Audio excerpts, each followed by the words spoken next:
Welcome to today's discussion on the Federalist and Anti-Federalist Papers, sponsored by the Principles of Freedom Foundation.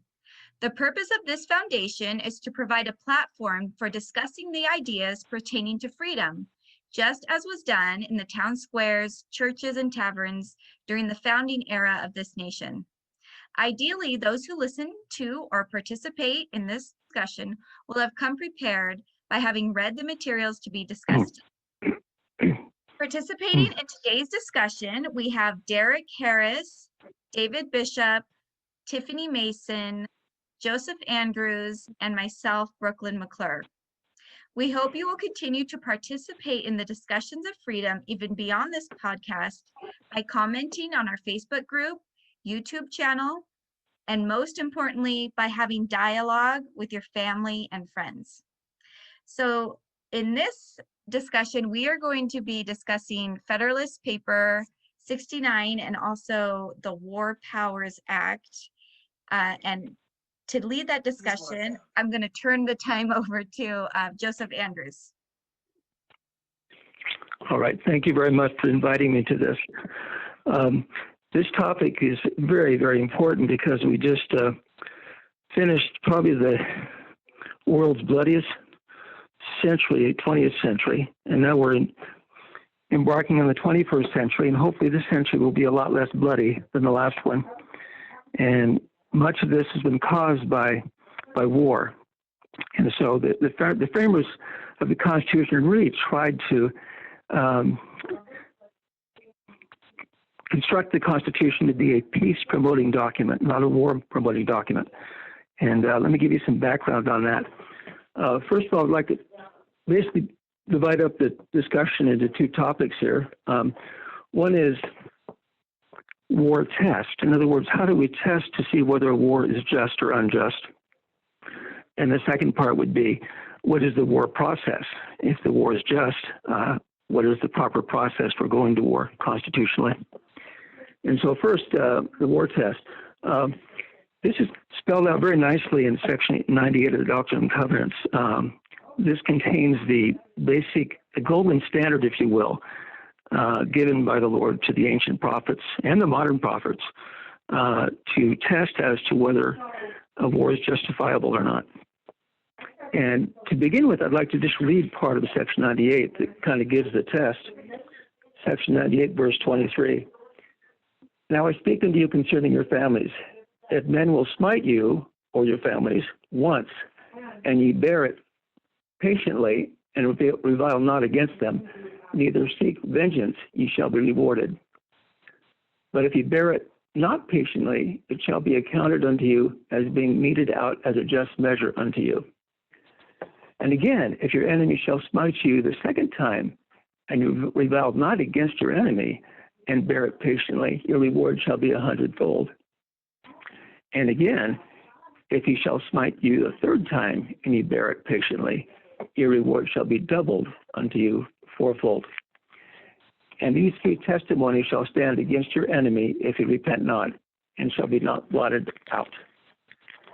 And then on the fourth one, in verse 28, it says, and I was saying to you, if that enemy shall escape my vengeance, and ye be not brought unto judgment before me, then ye shall see to it that you warn him in my name, and he come no more out upon you, neither upon your family, even your children's children, unto the third and fourth generation. And so that's kind of the standard the Lord uses for retaliation. And then on verse 34, he says, and if any nation, tongue, or people shall proclaim war against them, they should first lift the standard of peace unto that people, nation, or tongue. In other words, if another nation declares war on your nation, then you should first declare a proclamation of peace. And then Lord teaches us to practice forgiveness, not vengeance. No war should ever be conducted on the principle of the idea of vengeance. Then he also teaches us further that whenever the war test is performed by a nation, the prophet should seek revelation from God as to whether the war is just. And war should only be ever fought to defend, I should say, life, liberty, and property. The other part of the test is that it should be purely for defense, not aggression or offense. And the other part of the test is that the war should only be done voluntarily, not by conscription. These teachings indicate that a voluntary war is a last check on a just war. In other words, if people are forced to fight war by conscription or draft, then the war is usually unjust.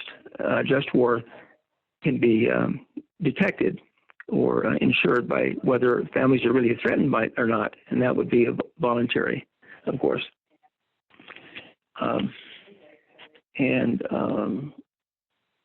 So that's kind of the standard, and that standard was given anciently, and we see if we read the scriptures, the standard has sometimes been met, sometimes not.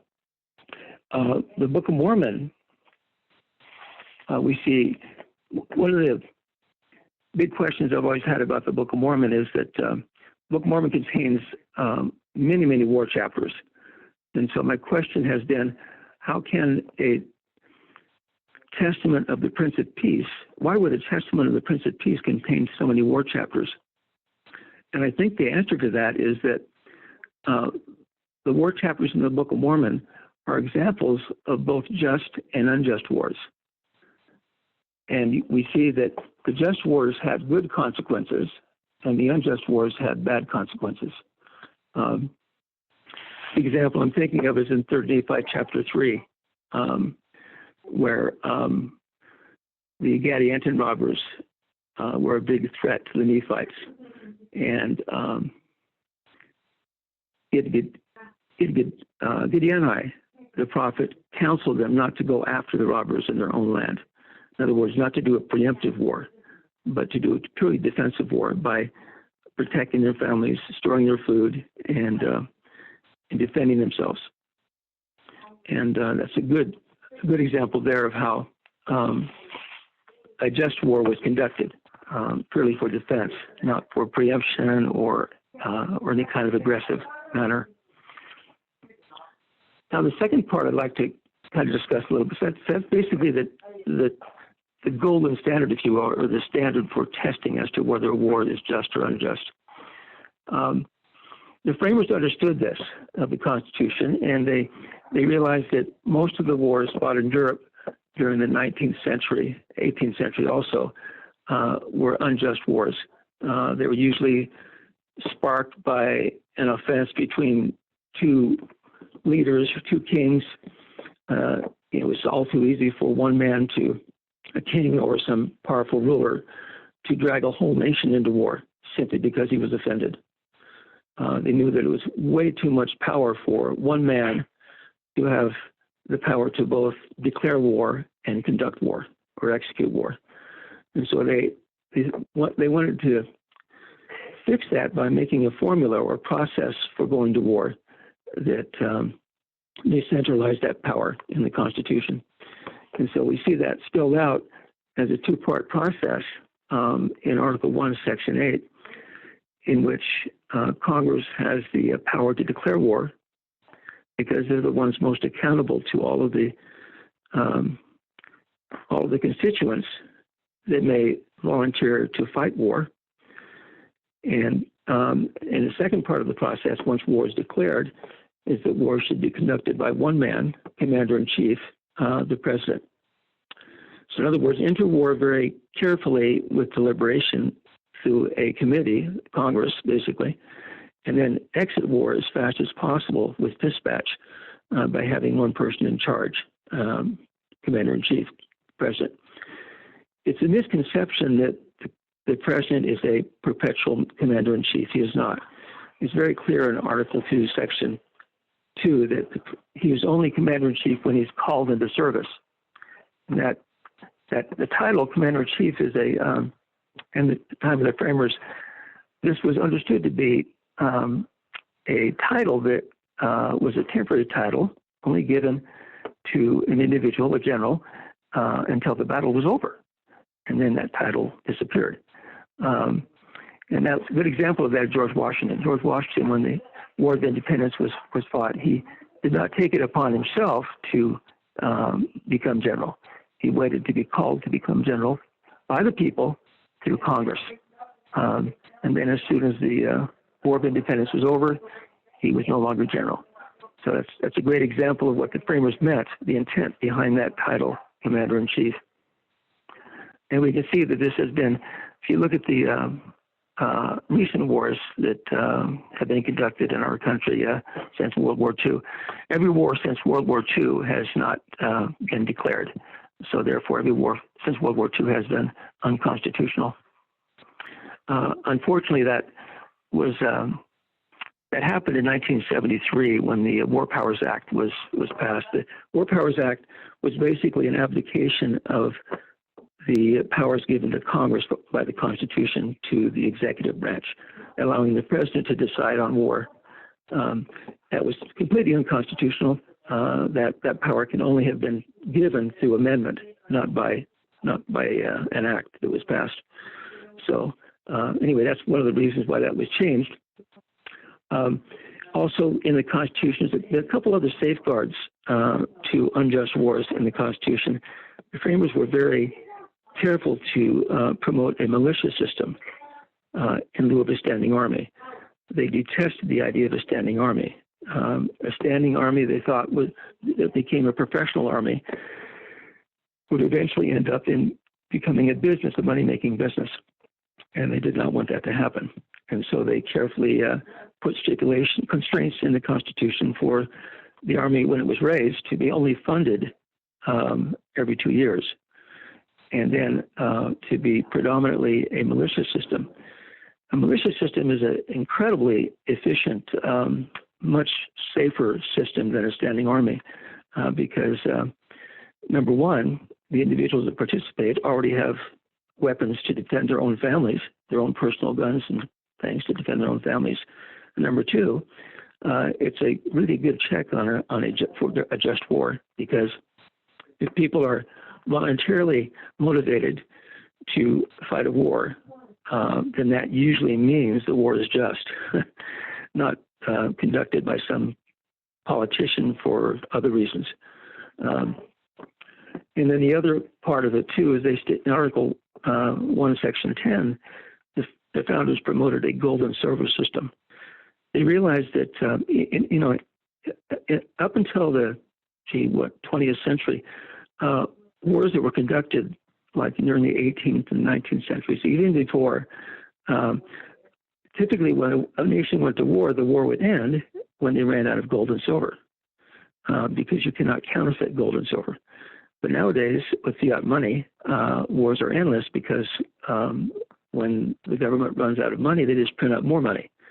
So they realized that having a fiat system was also a very war-promoting system.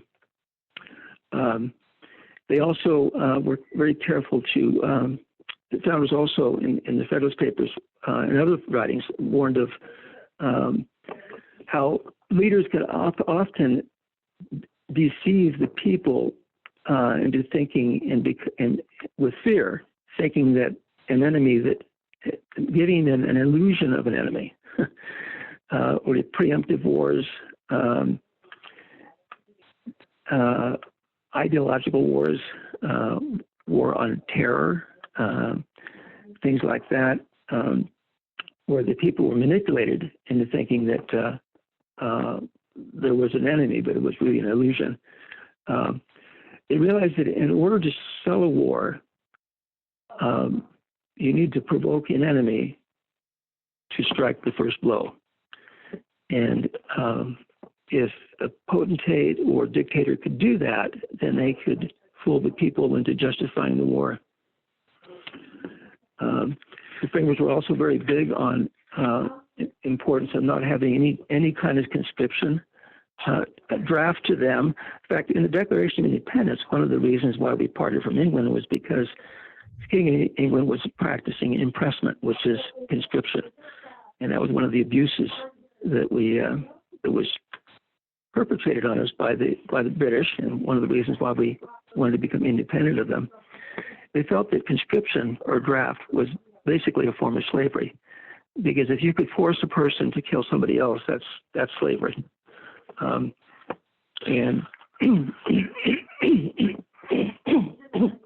sorry about that. So that's the basic framework I wanted to kind of launch. So basically, what I've just so basically we have the test for just war, and what I just talked about. And then once war is justified, then it should be only fought by the consent of the people through Congress, and then dispatched as quickly as possible by having one commander-in-chief. Because when you want something done quickly, you do it not by committee, but by one person in charge. That's the basic framework. And with that framework in mind, the next question I have to throw out there is, which wars has the U.S. been involved in that were both constitutional and just? Any discussion on that, or any discussion on anything I've said so far? Yeah. So, I guess I think of World War II as, we were attacked first, and that's what brought us into the war, and we went through it constitutionally. I don't know if if that's one you would consider as a just one. I think of Vietnam as not being a justifiable one because it was not declared legally, and it did use a conscription, didn't it? If I'm not mistaken. So, my question is that how we got into all these wars? The Wars Power Act of 1973, is that how we've entered, even Desert Storm and the War on Terror? Is that the mode they're using to get around officially declaring war? They're using the War Powers Act of 1973 to get around that. and that if you look at that, as I mentioned before, that act was very unconstitutional, because in order for that basically changed the Constitution. In order for that to happen, you need to do an amendment, and that was not an amendment.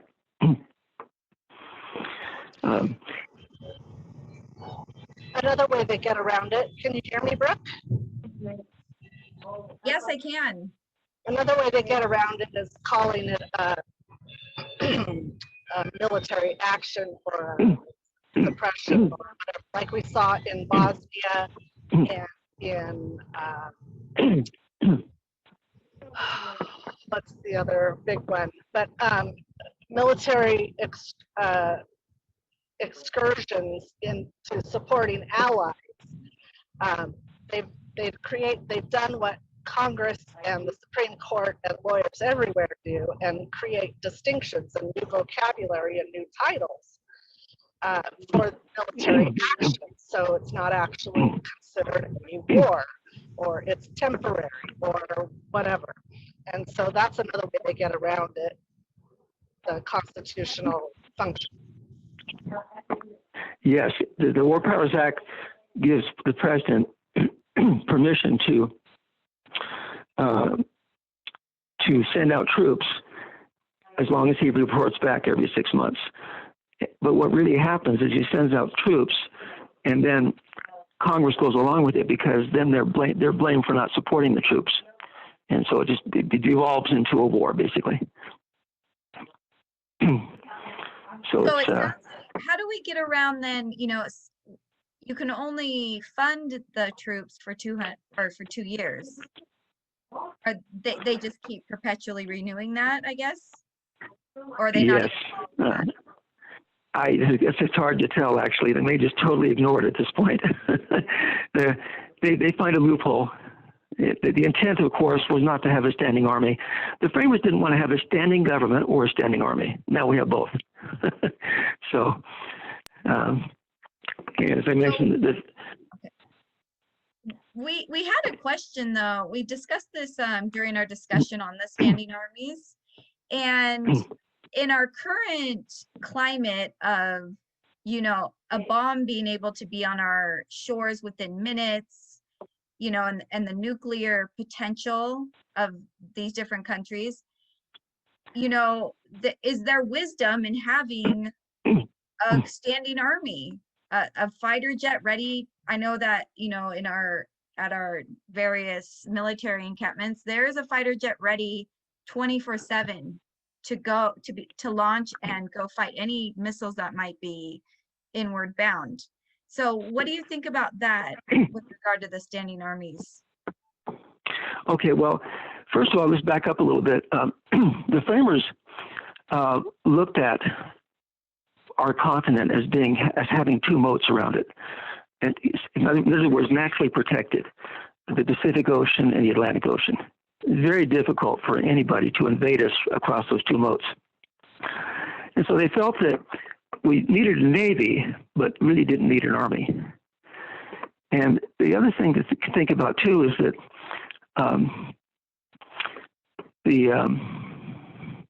it's not too difficult to, as you know, as you just mentioned, to bomb a country these days, but it's very difficult still to occupy a country. So bombing a country doesn't make a lot of sense, because if you're going to take over a country, you've got to occupy it.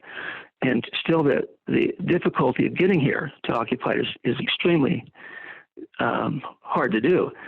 And plus, we have the Second Amendment, so that if anybody did ever come over to try to occupy us, we'd have a gun behind every door.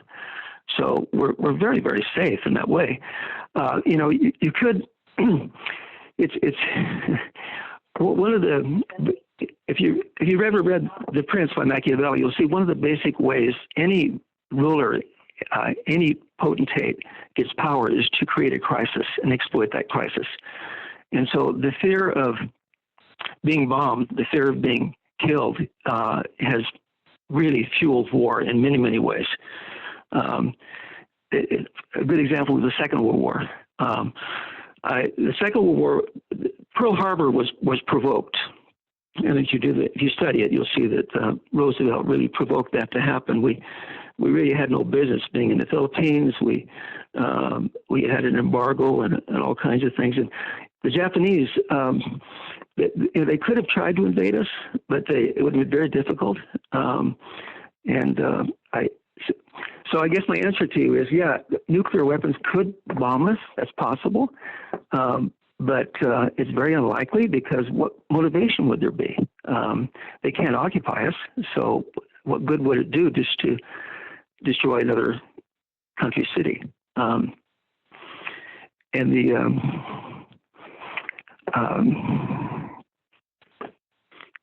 If we do defend, the things that we should be doing to defend against that is what Ronald Reagan attempted to do with what was labeled the Star Wars technology, to create a system where they can detect and defend against incoming missiles, and that's doable with modern technology. Those are two things I just want to throw out there as food for thought.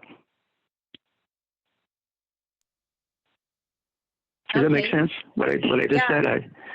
No, that does make sense. So it also sounds like you're arguing that maybe World War II wasn't a just war for us to enter, in that we maybe were provoking it. Yes, I do believe that. Lots of evidence that it was provoked way before Pearl Harbor, and Pearl Harbor, I think the war could have been fought a lot more defensively than it was after Pearl Harbor also. We really didn't need to. You have to really go back in history too. You know, we really shouldn't have been in the Philippines. George Washington taught in his farewell address that we should trade freely with all nations and play favorites with none, and we should not be engaged in entangling alliances. So our presence in the Philippines was another part of provoking World War II. And you can even argue that why did we have Hawaii? Hawaii was really the product of another annexation that happened, and so our presence over there, you could argue, did we really have any business over there? The standard for the test for a just war that I spelled out earlier really requires a physical attack of some type, not just the possibility of an attack. Like Vietnam is a good example of that. Why were we over there? It was just, it was argued that it was what was called the domino effect. That we wanted to stop them before they came over here, and that's exactly what Gideoni was against in the 3rd Nephi chapter 3. We should not do a preemptive, aggressive war. We should be purely defensive. So if we start having a war on ideologies or what ifs, that could justify any war anywhere in the world, basically. And that's purely an aggressive war when that happens. Yeah, that's a great point. That none of the Nephite battles were on their enemy's land. It was all, they were being invaded, and they repelled the invasion and would retake cities that were taken. So that's an interesting point. And that's correct, because the only defensible, via natural law, the only defensible action against another person is in defense of self or others. So I have a question for you, Joseph. We have what is termed the military-industrial complex. A lot of our more modern military incursions are I think, due to the buildup of those entangling alliances via the State Department, appeasing those who would, through our international support funds to keep people loyal to our interests. But also because we have that complex of defense contractors and the huge standing military and the worldwide outposts, is there any, obviously that's not what the founders intended. Obviously there's technology that they could not foresee. If we were to try to scale that back, would we start with the State Department or DOD?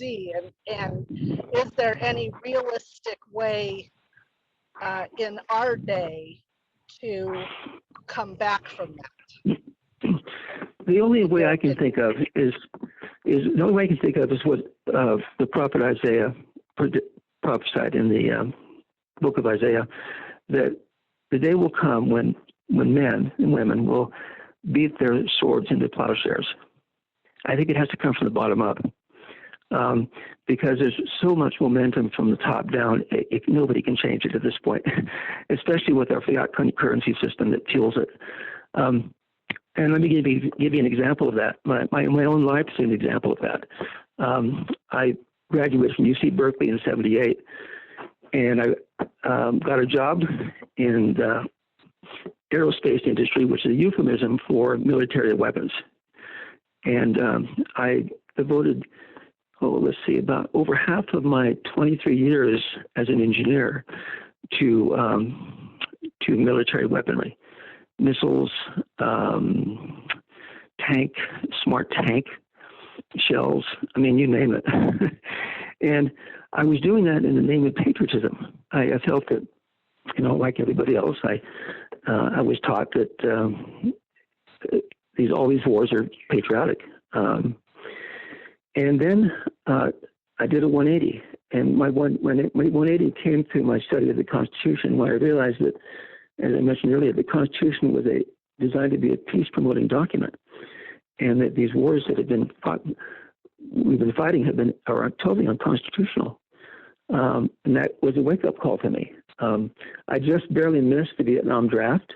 I'm not sure what I would have done had I been called up, because in those days I still was into the belief. Patriotism can be exploited, it's been exploited a lot into duping people into thinking that all wars are just, and they're not. And so I'm not sure what I've already done, but anyway, what I did do, I finally left engineering because I felt I just could not sleep at night thinking that my human energy was being devoted to destruction and killing, not directly, of course, but indirectly. And because it's indirectly, most people that are involved in the military business don't understand what they're really doing. And I finally it was a wake-up call to me. So I left engineering. It was my way of beating my sword into plowshares, basically. And I went into teaching, and I even took it a step further. I went all the way into farming. So I really did have a plow. And that's what I'm doing now is I'm growing food because I can sleep much better and think knowing that my human energy is being used to enrich and to nourish and to grow and to strengthen and not to destroy and to kill. So I think that there has to be a grounds up wake up call to people of this nation that are directly or indirectly involved in this military industrial complex to just stop what they're doing, change their job, make the sacrifice. And that's why I think this topic is so important. We need to get the word out. It's going to be hard, though, because people that are like this are labeled as unpatriotic. They may even be, they can be harassed and who knows what by the government and by others. But I truly believe that's the way it's going to change. It has to come from the ground up. And that's how my own life has been an example of that so far. And that's one of the reasons why I feel so strongly about this, that we need to get the word out. So once again, it comes down to education and personal integrity. Right. Yeah, right. We have to change hearts, and then they change their own minds. It's very difficult because, our economy is basically a war economy. That's very, very sad to think that. To know that, actually, it's true. I was part of it. If war stopped, our country would go into depression. And so there has to be, a fundamental radical change. And I'm not sure how it's going to happen. I know that once people wake up, it can happen very rapidly, though. It can be exponential. But it has to, like the Ron Powell campaign is a good example of that. One man had a huge difference in waking up many. So that can happen. But there has to be, we got to continue to pray for that, of course, and do all we can to work towards that. Thank you so much for sharing that. As all these discussions, they seem to always come around to not only education, but applying these true principles into our personal lives. So as we've been reading these Anti-Federalist and Federalist Papers, we've really been extracting the principles and discussing how to apply them in our lives. So you sharing that experience was a perfect example of that.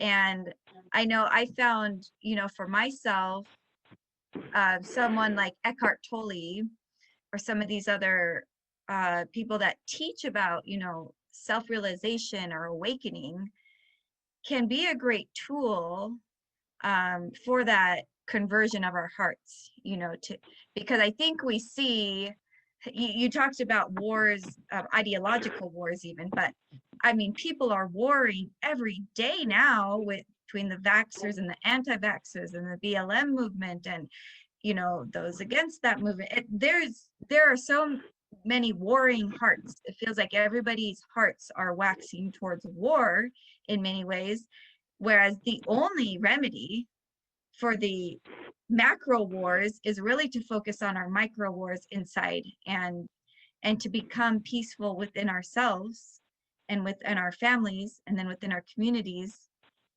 before we could ever make an impact globally. And I think it's possible. It seems so daunting, but I really do have hope, and I think it's possible. As you've seen, Joseph, in your own life, and as I've seen in mine, like I look at where I am right now, and 10 years ago, I wasn't here in this place. And I'm sure 10 years down the road, I'll look even more different. So were there any other comments? one more quick thing. Another important thing is to look at the consequences of war. See, the potentates, politicians have a great interest in keeping crises going. If they can create a crisis and save the people from the crises, that's how they get power and that's how they get votes. And so it's not surprising that since my birth, there's been always a war going on. I mean, there's been a teenager, war on communism, of course, all the skirmishes associated with that, Vietnam War and so forth, war on poverty, war on drugs, war on terror. Now, what is this? War on microbes now, right? So each of these wars are created for those behind them to get more power. And if you look at the results of all these wars, that's exactly what's happened. All of these wars have not had good results, including World War II. I mean, World War II, the result was that Russia, communist countries, got a third of the world as a result of World War II. And of course, all the carnage and everything, the lives lost in Hiroshima and Nagasaki. I mean, I go on and on and on. And then, of course, the Vietnam War and the war on microbes right now. I mean, I don't think that's going to end well. I mean, we have so many. As a result of that, the First Amendment has taken a beating. Freedom to worship, freedom of assembly. So all these wars, you know, they're perpetrated by the dark side. They really are, and we've been duped. So that's all part of it. All right, thank you. I think David had something. So my question is, I looked up which wars were actually declared by Congress, and there's only 5 now. Were there any that were constitutional? I mean, I'm looking at them going, it's like the War of 1812, and there's the Spanish-Mexican War. Some of these end up being annex wars, and there's World War I and World War II. So in your opinion, are there any? Have there been any? Well, in my opinion, I think there's only been 2. And even those 2 can be questioned. I think the War of Independence, the 2 that I would justify are the 2 that where a majority had tried to enslave a minority, and that was been the case. And the minority was trying to defend their life, liberty, and property. And that's the War of Independence, also called the Revolutionary War. It's actually the War of Independence. And then the War of Southern Independence, where the South tried to secede from the United States, and the North forced them back in. So I think the South was justified in defending themselves. So that's my opinion. I think the other wars, and by the way, the War of Independence, the Quakers were against that. Most people know that when they signed the Declaration, they really hoped there would be no war, that it would have a peaceful resolution.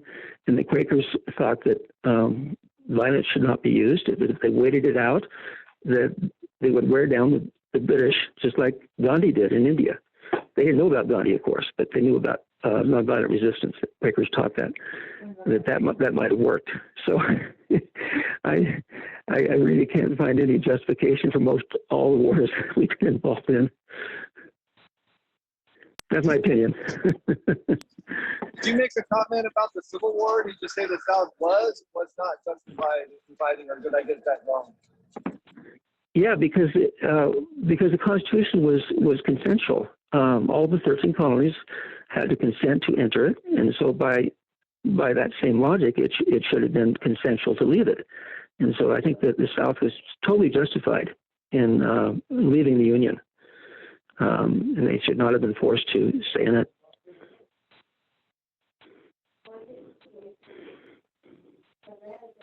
Okay, my other question is, I find that really interesting.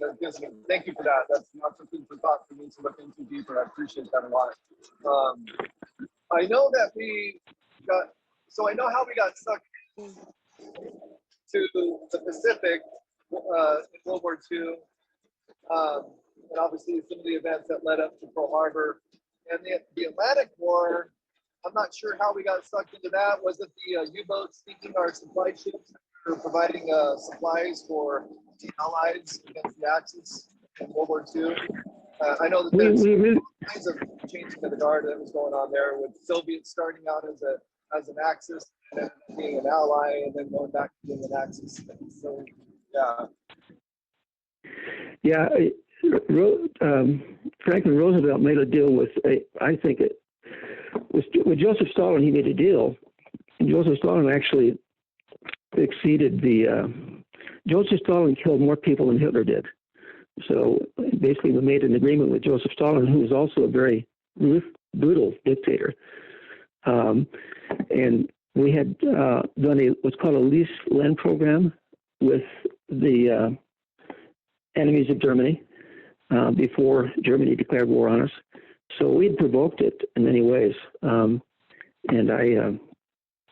if you look at the results of World War II, the results were not very good at all. I mean, it tremendously, it created a huge increase in government in the United States. The government became much larger.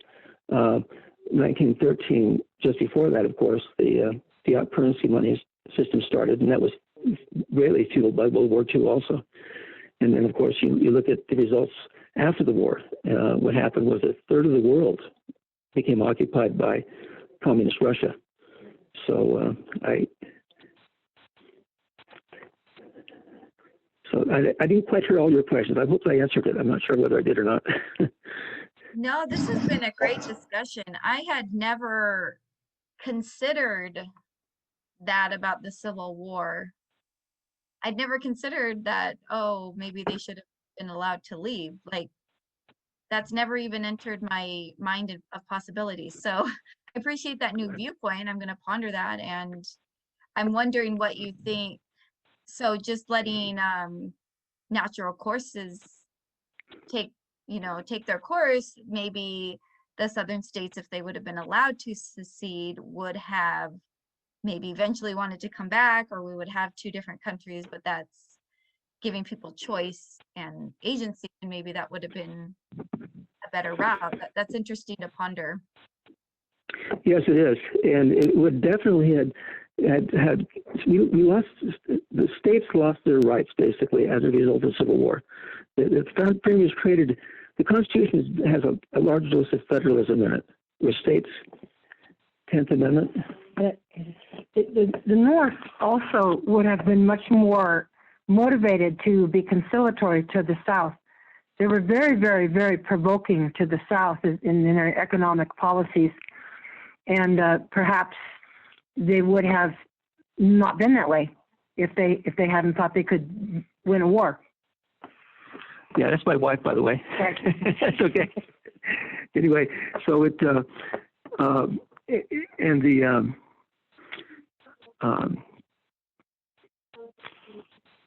so what provoked that war, the Civil War, was that the tariffs of the North on the South. The North had manufacturing, and the South had agriculture, and it strangled the South. The tariffs was strangling the South from getting free trade from other countries. So that was one of the big provocations. Yeah, and if the other thing too is to consider is that if we would have ended up as two countries, perhaps that would have been a good thing, because the federal government would have been more decentralized. And next, also, the South could have rejoined. Nothing to say that after things evened out and peace was arrived at, perhaps they would have rejoined the Union. That's true, because they formed their own constitution that included slavery, making slavery legal, whereas our constitution had passed amendments against it. And they also would have been able to garner foreign powers on our own soil here in their own states, because they would have been separate from us. And that was another worry that I have. Yes. And by the way, slavery, did you know that every country except our country ended slavery without violence? So violence was not necessary. A war was not necessary to end slavery. It would have died out on its own, just like it did in Cuba and Brazil, all the South American countries. England, you probably know the story of Wilberforce in England.